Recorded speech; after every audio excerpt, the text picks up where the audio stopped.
At this very moment, in gardens throughout Britain, there must be at least millions and millions of old barbecue grills which barely survive the winter and are now just covered in rust.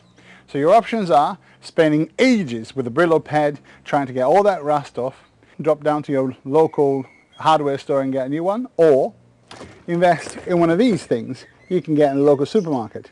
Do they work? I have no idea. I can happily say I have never used one in my entire life. So, you might as well test it now.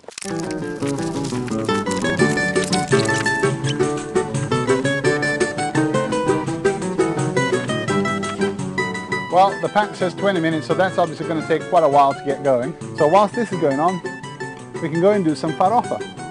There are probably as many recipes for farofa in Brazil as there are people. But my favorite one for barbecue is egg banana farofa. Check it out.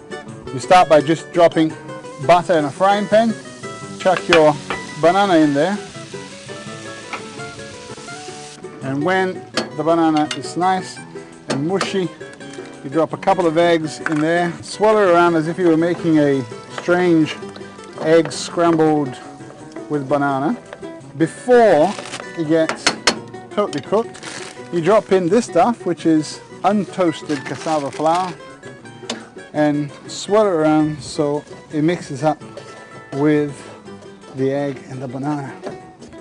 And now that looks a bit gloopy and all congealed together, but when you put it next to the meat and the meat sort of drips out the juices and the fat and mixes up with this and is all nice and yummy. This is going all right now, and we can add the meat, and we're going to do a little bit of a raise. This, the Pokio little portable barbecue against my home gas barbecue grill. One last thing to finish our little barbecue experiment is the little vinaigrette. In São Paulo they call it vinaigrette. In Rio we use the southern term of molho campanha.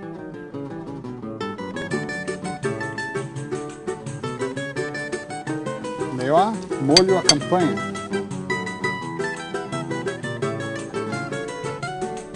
We have a nice medium rare ribeye steak, and it took about 10-15 minutes, which is just about the same time that it took over here in the gas barbecue. But of course on mine I have these wonderful little lovely striations on it, and plus I guarantee you mine will smell a little better.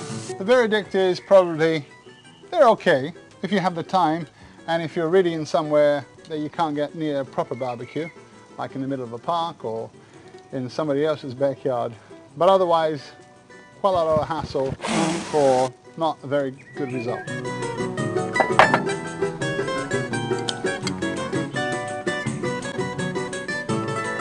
For detailed recipes and information on where to get ingredients for Brazilian food and drinks, visit cucabrazuca.com.